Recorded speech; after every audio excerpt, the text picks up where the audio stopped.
Hello guys, ito na naman. We're done. Let's go. Let's go, let's go.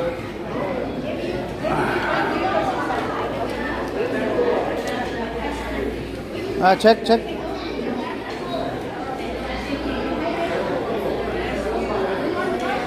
Team Hawaii.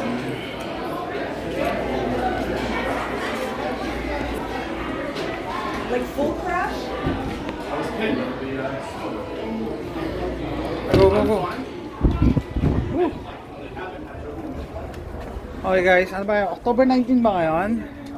Mandatory na daw ang pagsusuot ng face mask sa Quezon. Buti na lang andun kami nung June. Punta kami ng Quezon. Tsaka July. Punta kami sa naalala ko tuloy yung mga kainan doon, yung Jollibee diyan sa ano ang pangalan nun? Sa kanto ng paliko ng Lucena. Tapos may kinainan pa kami diyan sa Isabang. No? Sabi ko, paano yan? Mandatory. Ibig sabihin, sarado ba mga restaurant ngayon dyan? I'm going here. Sa Mada? No food. No food or drinks. Okay. So sarado ang mga restaurant ba sa sa Quezon ngayon? Kasi para saan yung face mask kung kakain ka rin pala sa pagkain na hinawakan ng iba, plato na hinawakan ng iba, kutsara na hinawakan ng iba, yung pinto na papasok ka, hinawakan din ng iba yan. So para saan yung face mask? Hindi ko maintindihan talaga pag may naniniwala pa sa kabubuhan na yan no? Pero nakakatawa din kasi pag binasa nyo yung post ng GMA, ang dami ng mga kababayan natin na nakakahalata na panluloko lang yan. Panluloko dahil takot sa sipon, sa ubo, sa trangkaso. Ayaw pa sabihin na trangkaso, influenza para high polluting para dun sa mga hindi pamilyar, no? Trangkaso din yun gusto lang nilang they want it to make it sound like it's something scary na bago, pero tagal na may trangkaso guys, hindi yan bago. Yung ubo sipon dati na yan sa Pilipinas nga, di ba? Ano ba season sa Pilipinas? Mainit at sobrang init. Dalawa lang naman ang season sa Pilipinas, mainit, sobrang init. Minsan kahit umuulan, mainit pa rin, di ba? Hindi naman talaga lumalamig. Dito sa States may 4 seasons. Dito nga tapos na yung summer. Dapat nga dito dapat matakot kasi di ba flu season ngayon dito And matagal na din dito sa US na merong flu vaccine na required pag ikaw nasa healthcare. Nung natin nasa dialysis ako, required magpa-flu vaccine. Pero pag civilian ka or yung hindi ka naman nagtatrabaho sa healthcare, optional, no? Sinasuggest lang. 2018 yata ako last na nagpa-flu vaccine. Tumigil na ako magpa-flu vaccine kasi at that time may usap-usapan sa prepping community na pag mag-i-introduce sila ng DepOp agenda, dadaanin nila yan sa vaccine. Aba na mga Okay, so yun nga may parating. Okay, so yun 2018 pa ako tumigil magpa-flu vaccine. After 2018, after kong tumigil siguro mga 3 times siguro ako nagkasakit. Yung nilagnat ka talaga, nagtrangkaso. Siguro mga 3 times, pero that was what? More than 7 years ago. 7 years ago, 3 times ka magkakasakit. Mataas na masyado yung odds mo na maganda yung immune system mo. Meron akong mga kakilala, kamag-anak, kapatid na addict sa vaccine. Maya't maya may nagkakasakit. Ilang beses na nagka-COVID. Well, anyway, ini-introduce na rin sa Pilipinas yung balita ko, yung flu vaccine, dahil nakakatakot daw ang influenza. Hindi biro, meron pang caption, hindi biro ang influenza. Hindi naman siya sabing hindi. Pero, di ba matagal na yan, trangkaso. And, normally, ikaw, pag may trangkaso ka, pag may sakit ka, hindi ka naman talaga lumalabas ng bahay. No? I mean, may trangkaso ka na, kakain ka pa sa restaurant. No? or magbabasketball ka, or mag-grocery ka, may trangkaso, hindi ka nga makalabas, di ba? So, asan yung scare doon? Asan yung pananakot? Pati ubo, sipon, hindi natin tinatanggal na pwede ka mahawa. Hindi ka mahawa. Pero may namatay ba sa sipon? Tsaka sa ubo? Wala. Pneumonia, sige, pneumonia. Meron na. Pero eto tanong ko sa inyo. Nung panahon ng COVID, ano nangyari sa flu? Ano nangyari sa influenza? Ano nangyari sa pneumonia? Sige nga, comment down below kung alam niyo yung sagot. Nawala. Kasi ginawa nila lahat COVID. Pati mga walang sintomas, COVID. Ngayon naman, dahil wala nang kumakagat sa COVID, they tried a few months ago, monkeypox, bagong variant. Walang nakikinig, walang pumapansin. So, okay, influenza, flu ngayon ang nila focus, no? Alam niyo ba ng panahon ng COVID, walang namatay sa flu? Paano nangyari yun? Zero ang namatay sa flu. Bakit? Kasi nilipat nila yung numbers sa COVID, lahat COVID. Pati nasagasaan nga sa kalye, COVID eh. Meron nga dati nag-comment, lola niya nabalian ng kamay nabalian ng braso. Pagdating sa ospital, COVID daw. Kasi para sagutin ng PhilHealth. Sa Pilipinas to guys, Pilipinas. Common na pagka sinabing sir, ma'am, ilagay na lang po natin ang COVID para wala na po kayong gagastusin. Kasi may budget po.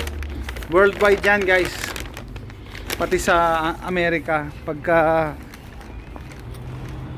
COVID, may nare-receive yung institution, may nare-receive yung ospital, at saka clinic.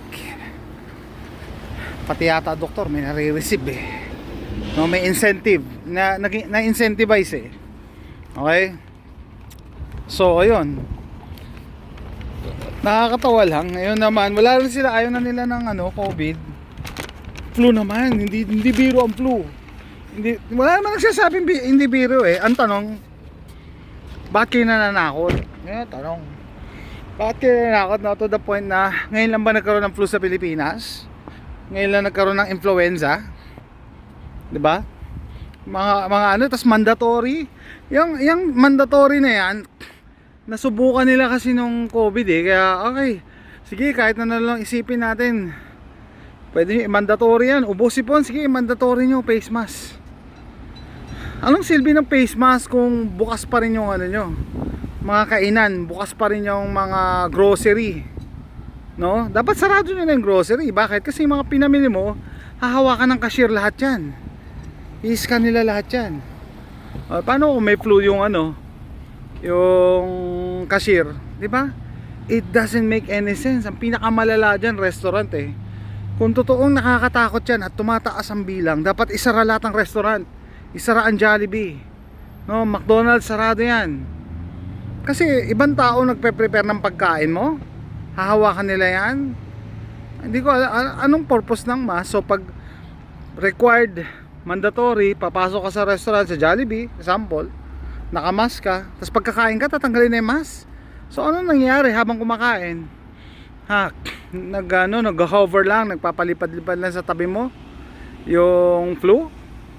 It doesn't make any sense. Nakakabobo na talaga pag naniwala ka pa dyan. Yung last nga daw na scamdemic, IQ test yun eh. Tinignan ko sino yung mga mababa ang IQ na sumunod eh. Sa totoo lang, na kahit ano sabihin sinusunod. Mag face mask, nag-face mask, mag-face shield, mag-double face mask, nag-double face mask. Actually ngayon may mga mangilan-ngilan pa nga naka-face mask pa rin eh. May nagdo-double face mask pa rin. Pero very special children yung mga yan. Napaka-special. Bira kasi, hindi kasi magagawa ng matinong tao yung ginagawa nila, kaya special eh. Anyway, at saka bakit Quezon lang? Ba't Quezon?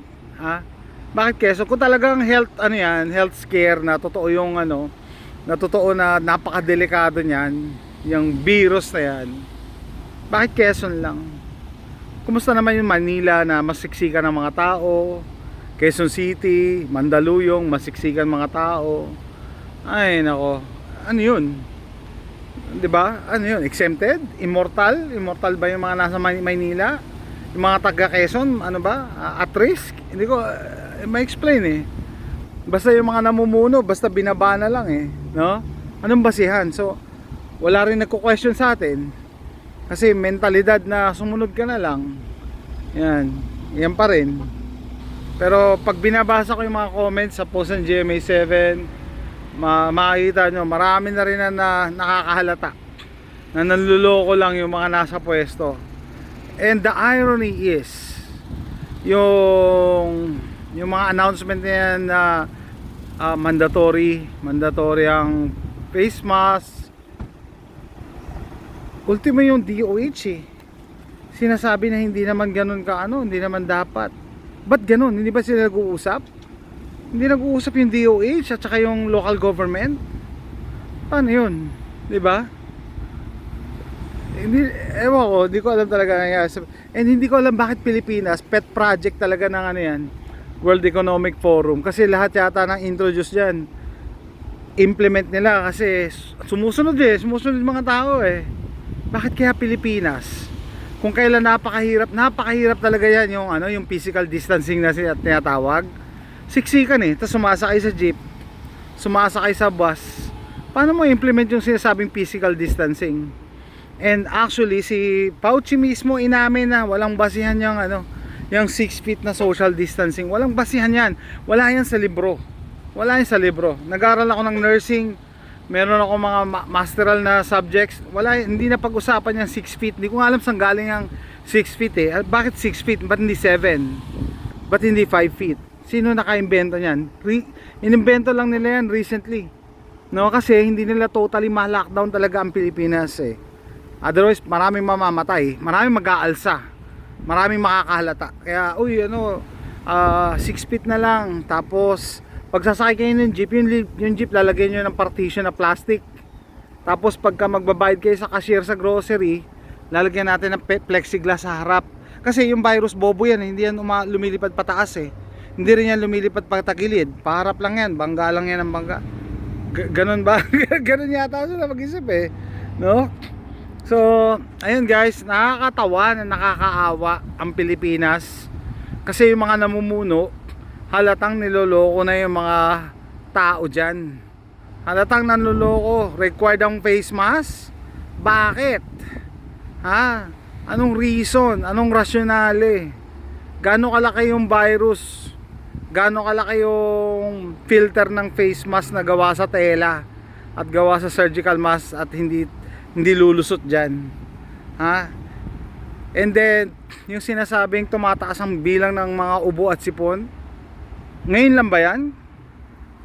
Ngayon lang 2025? Nung 2000, nung 1999 below, wala tayong flu nung panahon na yon, influenza. The fact is, after the COVID na panloloko, naisip na ng mga nakaupo, sige, gawin uli natin kasi wala namang kumu-question eh. Pag sinabi mandatory, pati nga yung no jeep, no box, no ride, no box, no ride, in-implement. Puro panggigipit sa Juan de la Cruz na normal na tao, puro panggigipit. And the sad part is, may mga Pinoy pa na magtatanggol niyan, na feeling nila sila yung nasa tama. I think 2025 dapat alam mo na nasa wrong side of history ka pag pinagtatanggol mo yung mga ganyan, di ba? Welcome to communism. Kung ano lang yung sinabi ng authority, yun lang, hindi pwedeng questionin, di ba? Hindi mo pwedeng questionin yan. Naalala ko nga dati, nagsasalta ako about COVID eh. Bakit expert ka ba? Bakit doktor ka ba? Problema yung mga expert ang nagsisinungaling eh. Yung mga expert ang nagsisinungaling. And ngayon lumabas na nga, di ba?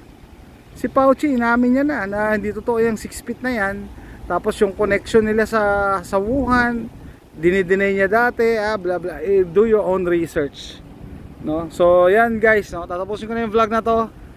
As of today, mandatory daw. Hindi ko alam kung anong purpose, hindi ko alam kung sino pa maniniwala dyan. Mandatory ang face mask sa Quezon.